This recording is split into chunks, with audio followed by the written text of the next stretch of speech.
We continue with chapter 21. Do this and criticism can't hurt you. This is part 6, continued to keep from worrying about criticism. I once interviewed Major General Smedley Butler, old gimlet eye, old hell devil Butler. Remember him? Most colorful, swashbuckling general who ever commanded the United States Marines. He told me that when he was young, he was desperately eager to be popular, wanted to make a good impression on everyone. In those days, the slightest criticism smarted and stung. But he confessed that 30 years in the Marines had toughened his hide.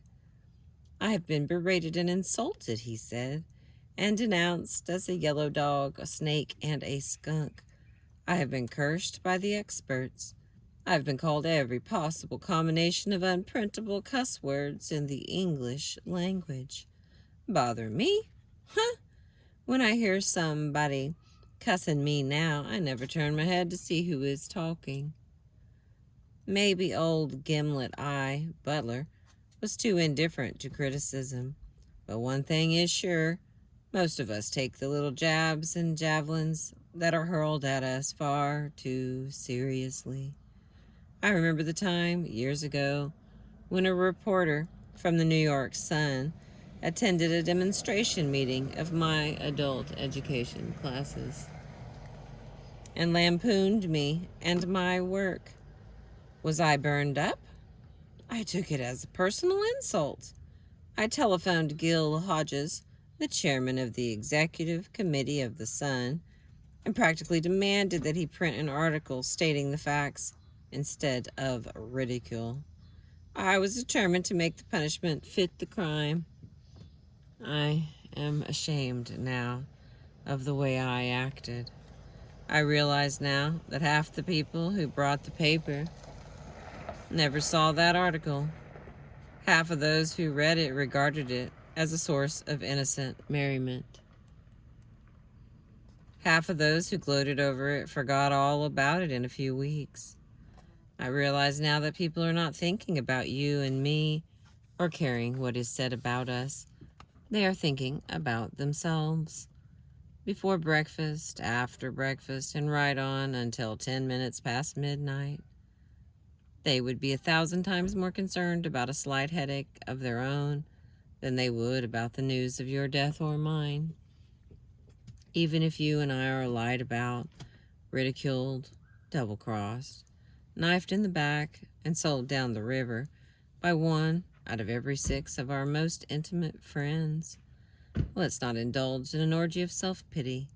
Instead, let's remind ourselves that that's precisely what happened to Jesus.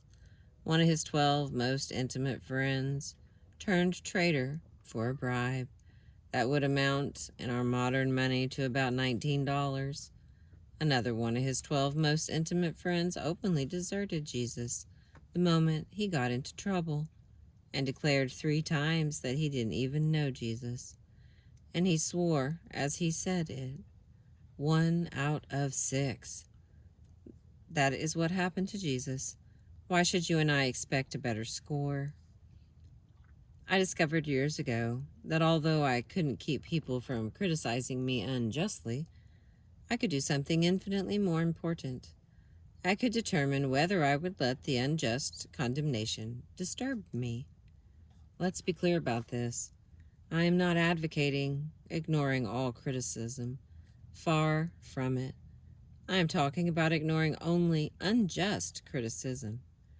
I once asked Eleanor Roosevelt how she handled unjust criticism, and Allah knows she's had a lot of it. She probably has more ardent friends and more violent enemies than any other woman who ever lived in the White House.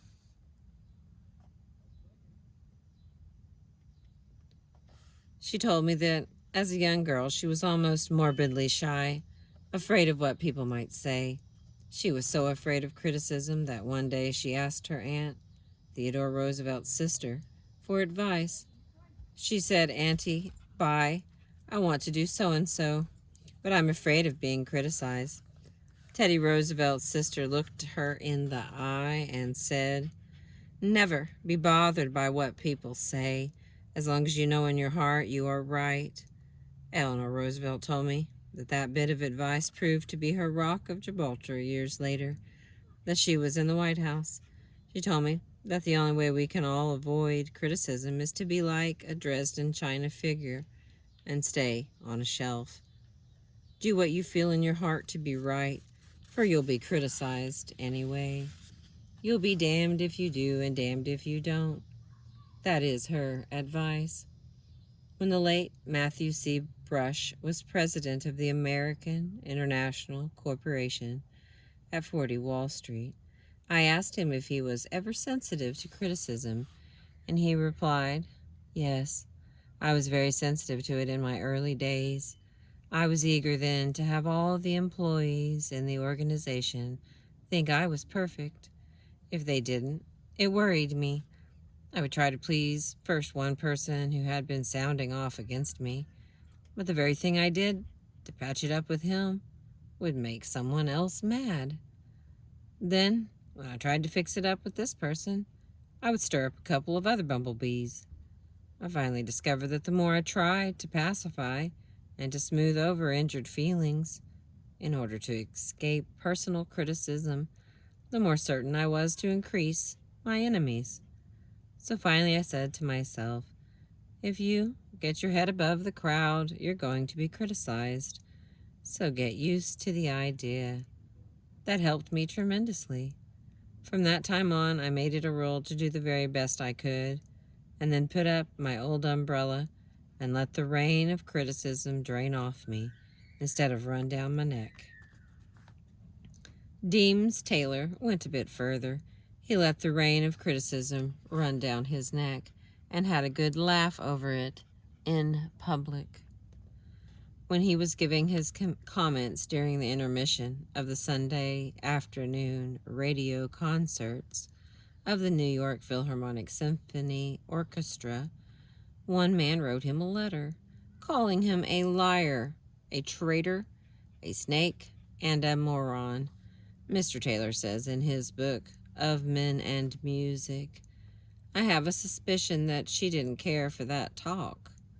On the following week's broadcast, Mr. Taylor read this letter over the radio to millions of listeners and received another letter from the same lady a few days later, expressing her unaltered opinion. Says Mr. Taylor, that I was still a liar, a traitor, a snake, and a moron. We can't keep from admiring a man who takes criticism like that. We admire his serenity, his unshaken poise, and his sense of humor. When Charles Schwab was addressing the student body at Princeton, he confessed that one of the most important lessons he had ever learned was taught to him by an old German who worked in Schwab's steel mill. This old German got involved in a hot wartime argument with the other steel workers, and they tossed him into the river. When he came into my office, Mr. Schwab said, covered with mud and water, I asked him what he had said to the men who had thrown him into the river, and he replied, I just laughed. Mr. Schwab declared that he had adopted that old German's words as his motto, just laugh. That motto is especially good when you are a victim of unjust criticism. You can answer the man who answers you back, but what can you say to the man who just laughs?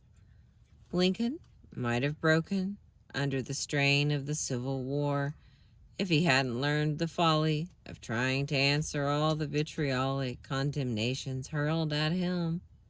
His description of how he handled his critics has become a legendary gem, a classic.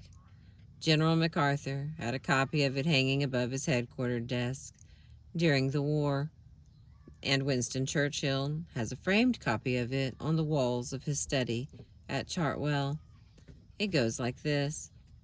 If I were to try to read, much less to answer, all the attacks made on me, this shop might as well be closed for any other business. I do the very best I know how, the very best I can, and I mean to keep on doing so until the end. If the end brings me out all right, then what is said against me won't matter. If the end brings me out wrong, then 10 angels swearing I was right would make no difference. When you and I are unjustly criticized, let's remember Rule 2. Do the very best you can, and then put up your old umbrella and keep the rain of criticism from running down the back of your neck. Thank you for listening. That was chapter 21.